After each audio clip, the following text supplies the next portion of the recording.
Good afternoon, everyone. It's 1:30 p.m. We are in conference room 225, and this is the Committee on Housing. This is our first hearing for the 2025 legislature, so welcome back, everyone. This hearing is being live streamed on YouTube. In the unlikely event that we have to abruptly end this hearing due to technical difficulties, the committee will reconvene to discuss any outstanding business at 1 p.m. on Tuesday, January 28th, in this room, 225, and a public notice will be posted on the legislature's website. We have a 1 minute per testifier time limit. If there are temporary technical glitches during your turn to testify via Zoom, we may have to move on to the next person due to time constraints. We appreciate your understanding and remind you that the committee has your written testimony.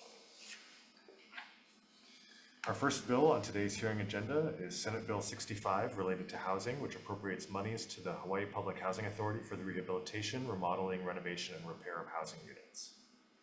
Our first testifier is the Department of Human Services in support, followed by Hawaii Public Housing Authority in support. Thank you. And Catholic Charities Hawaii in support.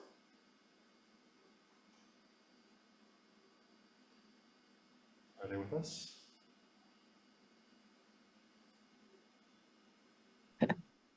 I think now I can start my day. Thank you. Aloha, Chair Chang and members of the committee. I'm Betty Lou Larson representing Catholic Charities Hawaii. We strongly support this bill. We feel that this will really expedite opening up more available units in the public housing. It's desperately needed to house our homeless, our elderly who are facing homelessness, etc. And this is also low-hanging fruit. Doesn't need permits and additional real construction. So it can be done in a very fast manner. And so we feel this is a good use of state funds. We do ask that you approve significant funding for this purpose. So we feel it really will add to the safe and decent housing in our community. As you know, many seniors are becoming homeless, and we're very concerned about that. So any more openings we can provide in senior housing would be really critical for their health and their welfare. So we thank you for listening to this, and we hope you will approve this bill. Thank you. That brings us to the end of the registered testifiers. Is there anyone else wishing to testify on Senate Bill 65? Please state your name for the record.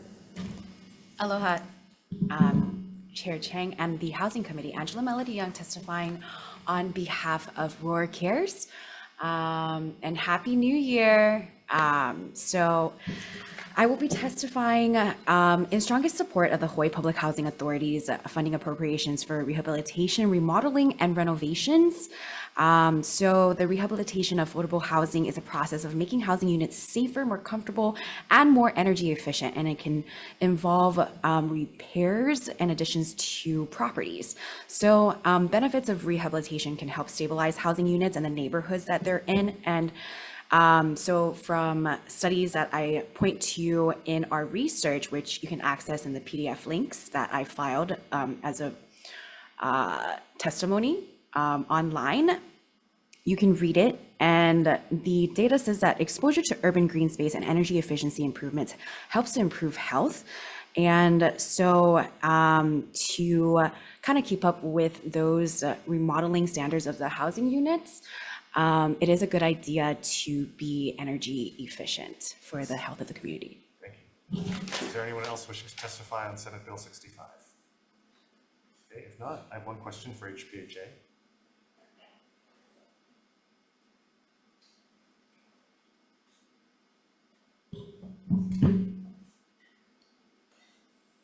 Good afternoon, Chair Chang, Ben Park, Hawaii Public Housing Authority.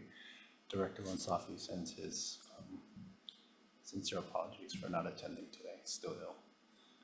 Thank you.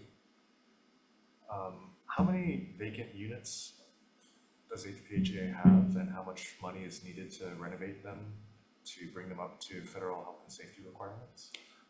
Currently, as a snapshot in time, we currently have 139 vacant units.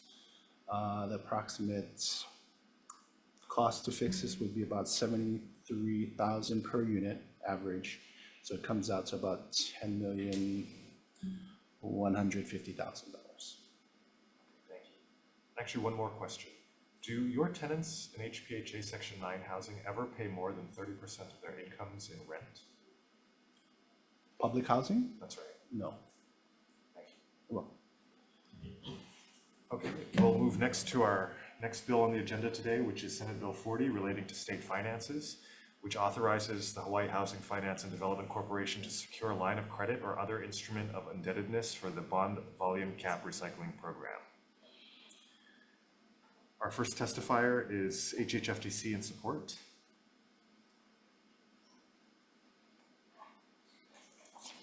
Good afternoon, Chair Chang, Dean Minakami, Executive Director of the Hawaii Housing Finance and Development Corporation.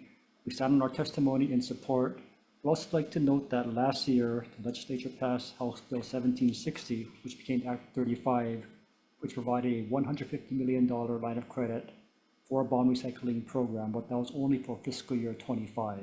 So this proposal would allow the line of credit to be extended for the biennium.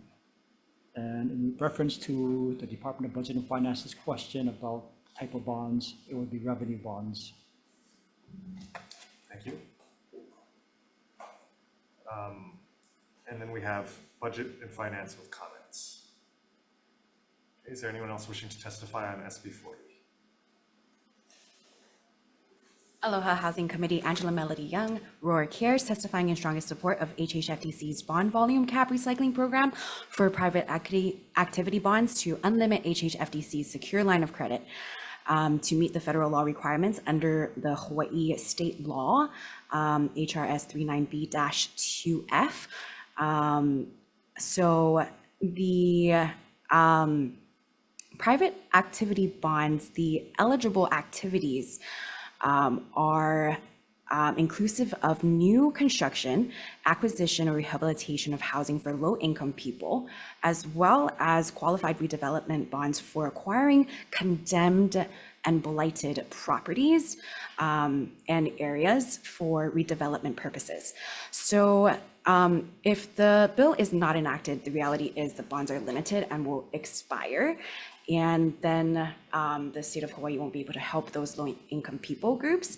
So if it is enacted, it will be unlimited. And the state should concentrate efforts on asking Congress to unlimit the IRS Chapter 146, which is what the Hawaii state law is founded upon. Thank you. Is there anyone else wishing to testify on Senate Bill 40? Okay, if not, the chair has a question for HHFDC.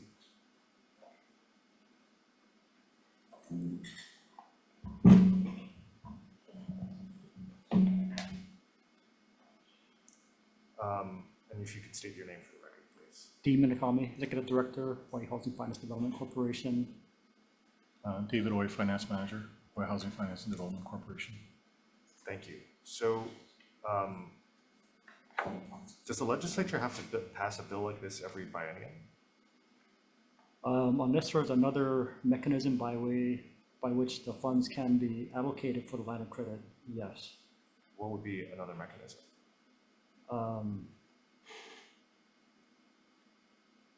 I'm not sure off of hand. I figured ask BNF that question.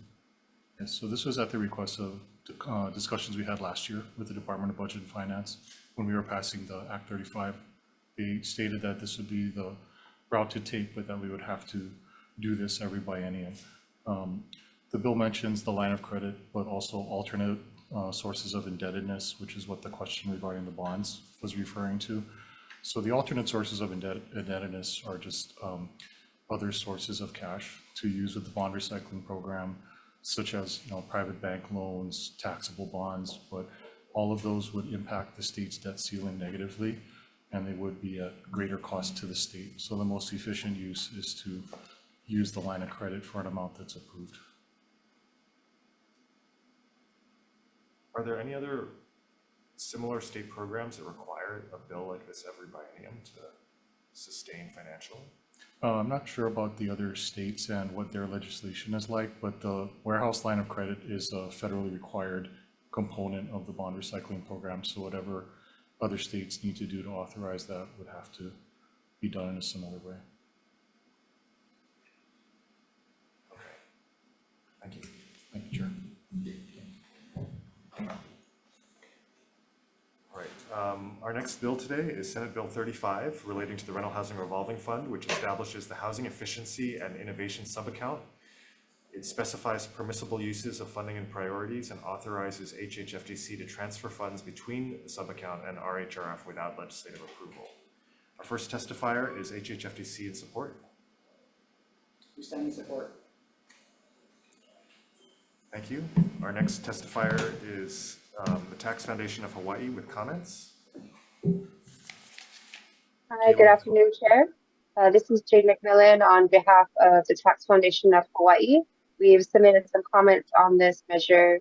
We'll stand on our written comments. Thank you. Thank you. We have Galen Fox in support and Holomua Collaborative in support. Thank you. We'd also like to welcome Committee Member Senator Kanema to our hearing. Is there anyone else wishing to testify on Senate Bill 35? Aloha Housing Committee, Angela Melody Young from Roar Cares, testifying in strong support. So without requiring legislative approval is a key here because it will not require an amendment every time for more efficiency and effectiveness in moving around the RHRF funds. So the eligible applicants include qualified nonprofit and for-profit corporations, limited liability companies, partnerships, and government agencies. So when we're talking about transfer of funds within these groups and releasing funds, moving funds around, the least restrictive process is going to be the most restrictive, what's going to be the most effective process. Thank you. Thank you. Anyone else wish to testify on SB 35? Okay, we'll next move to SB 42 relating to the Rental Housing Revolving Fund, which repeals statutory language requiring certain housing projects have at least 5% of available units for persons with incomes at or below 30% of the median family income to be eligible for loans from Rental Housing Revolving Fund. And it repeals statutory language providing grants to developers for rental units set aside for persons at 30% of AMI. And it also repeals statutory language requiring HHFDC to establish an application process that gives preference to projects at 30% of the area median income. Our first testifier is HHFDC with comments. Good afternoon, Chair Chang, committee members, Dean Minakami, Secretary of the Hawaii Housing Finance Development Corporation. We stand on our comments. Would also like to note that there is a high demand for rental units at the 30% AMI level. And to provide these units requires I'll say a patient capital source, such as the Rental Housing Revolving Fund, that can provide that long-term financing so that developers find it feasible to provide 30% AMI units. The reason why more units are not provided at that level is not because developers don't want to provide them, it's because they just can't afford to provide them. So this measure does have the potential to reduce the amount of 30% AMI units that are produced. Thank you. Next, Catholic Charities Hawaii in opposition.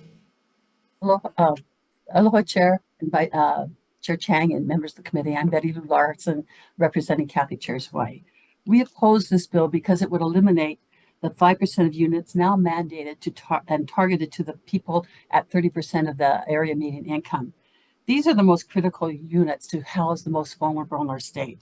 They are mixed in with other higher price units so that the project is feasible. Otherwise, they could not be sustainable for the long term with the low rents that these particular units pay. However, a survey of the actual tenants show that many people who are at 30% of income are actually living there. In fact, 57% of the elderly tenants in the Rental Housing Trust Fund projects are below 30% of the families. So it just shows what the demand is, that in order to get safe and decent housing, they're struggling. They're paying much higher rents. They need that lower rent, but they're in the projects now. And so anything that would help them is greatly appreciated. So we ask you to defer this bill, and we need more of these units, not less. Thank you. Thank you. We have Mark Development, Inc. in opposition and Maui Chamber of Commerce in support. Is there anyone else wishing to testify on SB 42?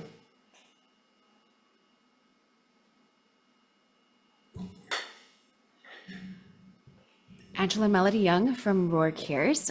So this act repeals the statutory authority that requires certain housing projects to cater to a percentage of low-income people. So the rationale here is, if I'm reading it like as it's supposed to be read, is that RHRF already provides long-term and low-interest loans that developers can utilize for low-income people groups. And so although I'm testifying in support of the amendment and the repeal of the act, if one of the state offices of the housing office thinks it's an ineffective law, then I like to support that as a member of the public. But I also think that laws should provide equity to disproportionate people groups, underserved and marginalized, such as low income, demographics, seniors, those who are disadvantaged, and health disparities. My grandmother and mother has always taught me to, care about the seniors and to provide equity for them. Thank you. Thank you And very also much. other low-income people groups. So, yeah, thank you. Anyone else wishing to testify on Senate Bill 42? Okay, seeing none, the next bill today is Senate Bill 75 relating to housing. It establishes a working group to revise the state's qualified allocation plan, the prioritization of the rental housing revolving fund, and the terms of loans made from the RHRF, and requires a report to the legislature. Our first testifier is HHFDC with comments. We stand on our comments. Thank you. Thank you. Followed by NIOP Hawaii with comments. Evan Oye on behalf of NIOP Hawaii, we stand on those comments. Thank you. Catholic Charities Hawaii with comments. Aloha, Chair Chang and members of the committee. I'm Betty Lou Larson with Catholic Charities Hawaii. We ask that you defer this bill. We feel that HHFDC already has the capacity and the staffing and the interest to work with the community on these issues. They are important issues, but we feel a law is not needed. We suggest that if they gather a wider participation of the community members through open meetings, so anyone can attend and provide their input. Many of the community are really concerned about workforce housing, elderly housing, homelessness, and I think an opening meeting with these people could bring about creative ways to look at how can we improve the system, how can we create more housing, and really work on the issues that you brought up, because these are very important issues. But I think we need to have more community participation and input to really get solutions that will meet the needs of the community. But thank you very much. We ask you to defer this bill. Thank you. Next is Mark Development, Inc. in opposition. Hawaii Public Housing Authority with comments.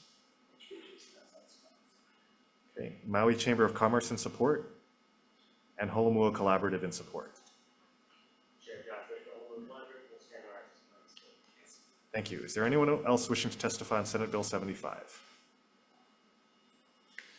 Angela Melody Young from Roar Cares, in strong support of the working group to revise the state's qualified allocation plan. So to create a set of standards that could be more effective in allocating federal funds for state housing goals. I think what could be for consideration within this working group is also to work with financial institutions and the stakeholders such as bankers and investment firms and the mortgage industry professionals and underwriters and financial asset managers to come up with terms for funding and loan parameters appropriate for state, counties, and government standards and the real estate and financial sector standards.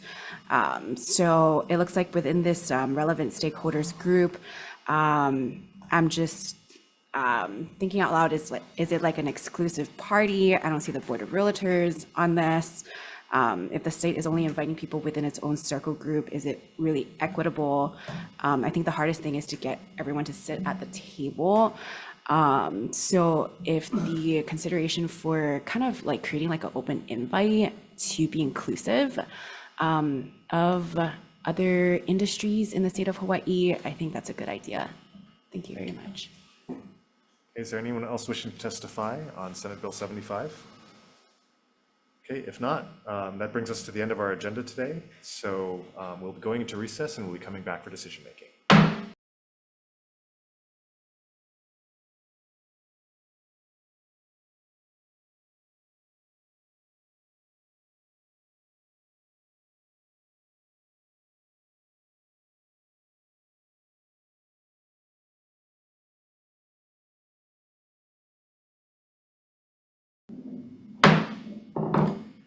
Welcome back. The Committee on Housing is now ready for decision making. I'd also like to welcome Vice Chair Senator Hashimoto and Committee Member Senator Favela. Our first bill today is Senate Bill 65 relating to housing. Chair's recommendation will be to pass this measure with amendments, including the $10,147,000 appropriation that HPHA noted. In the committee report, we'll also note that there are 139 vacant units that need repair and maintenance, and the average cost to bring each of them up to federal standards is $73,000, which comes out to a total of $10,147,000. We'll note that the vacant units are located in all 4 counties and in 20 out of the 25 Senate districts, and that this is the fastest, cheapest way to create housing for the lowest income residents of Hawaii who will never have to pay more than 30% of their incomes in rent. Okay, members, any questions or discussion? Okay, if not, so for Senate Bill 65, Chair's recommendation is to pass with amendments. Chair votes aye. Okay, members, SB 65, recommendations passed with amendments. Chair votes aye, Vice Chair votes aye. Senator Aquino is excused. Senator Kanuha. Aye. Senator Favela. Aye. Chair, motion passes. Thank you. Our next bill is Senate Bill 40 relating to state finances. So Chair's recommendation for this bill will be to pass this measure with amendments. Specifically, the Department of Budget and Finance's request to specify that HHFDC is authorized to utilize revenue bonds when securing the line of credit. And we'll also note in the committee report that the administration is encouraged to study other means of securing this line of credit without having to pass a bill through the legislature every biennium. Members, any questions or discussion? Okay, if not, for Senate Bill 40, Chair's recommendation is to pass with amendments. Chair votes aye. Members, recommendation is passed with amendments. Any members voting with reservations? Any members voting no? With all others voting aye, the recommendation is adopted. Thank you. Next, we have Senate Bill 35 relating to the Rental Housing Revolving Fund. Chair's recommendation will be to pass this measure with amendments. So on page 5, line 3 through 4, it will now read A, projects on land owned or developed by the state or a county, or projects owned by entities required to use all financial surplus to develop more housing in the state. In addition, we'll note in the committee report that nonprofit housing developers can qualify for prioritization under B, least state funding per unit per year. Any questions or discussion, members? Okay. If not, for Senate Bill 35, the chair's recommendation is to pass with amendments, and chair votes aye. Members, SB 35, recommendations passed with amendments. Chair votes aye. Any members voting with reservations? Any members voting no? With all others voting aye, and Senator Aquino excused on this and all other measures, recommendations adopted. Thank you. For Senate Bill 42 relating to the Rental Housing Revolving Fund, we'll be deferring this measure. I do want to note that, one thing that I learned from the testimony is that over 30% of all the LIHTC units being built in Hawaii are being occupied by families making only 30% of AMI. So what that tells me is that LIHTC, we're really overbuilding that 60% AMI rental demographic, because I don't think any landlords would accept a 30% AMI tenant over a 60% or a 59.9% AMI tenant. And therefore, if a 30% AMI tenant is living in a unit for 60% AMI, they're paying 60% of their income in rent, which is greatly rent burdened. And I strongly feel that we really need to reevaluate whether this program has the moral high ground if these private developers are owning units that their tenants are paying 60% of their incomes to live in, and that this whole program is, authorized by and regulated by the federal and state governments. So with that observation, again, we'll be deferring this measure. Any discussion or questions, members? Okay, our final measure today is SB 75 relating to housing, which establishes a working group. So the chair's recommendation will be to pass this measure unamended. Again, this is just a working group bill, so I'm a little confused as to why there would be opposition and such strong reaction to this measure. In the committee report, the chair wants to note that HHFDC has conducted 2 successive rounds of QAP revisions in 2023 and 2024 with manifestly inadequate public outreach processes. The testimony from all parties on the 2024 QAP revision reveals a consensus that the process lacked two-way communication and transparency in the decision-making process. For example, testimony submitted by Mark Development, Inc. to HHFDC on October 4th, 2024 stated that, quote, the proposed changes to the QAP, unquote, are, quote, are such a, quote, significant departure from the previous QAP that it recommended the changes not be implemented before the calendar year 2030. A statutory working group would help ensure the participation of all stakeholders in a regular, ongoing dialogue that would foster the most efficient, transparent, and predictable possible use of these state taxpayer funds. And finally, the committee report will also note that HHFDC is again promising for the third time to convene a working group this year, and that this committee hopes that this working group will finally effectuate the intent of this bill. Members, do we have any questions or discussion? Okay, seeing none, again, the recommendation for Senate Bill 75 is to pass unamended. Chair votes aye. Members, SB 75, recommendation is passed unamended. Chair votes aye. Any members voting with reservations? Any members voting no? With all others voting aye, recommendation is adopted. Thank you, Vice Chair. And with no further business, this committee hearing is adjourned.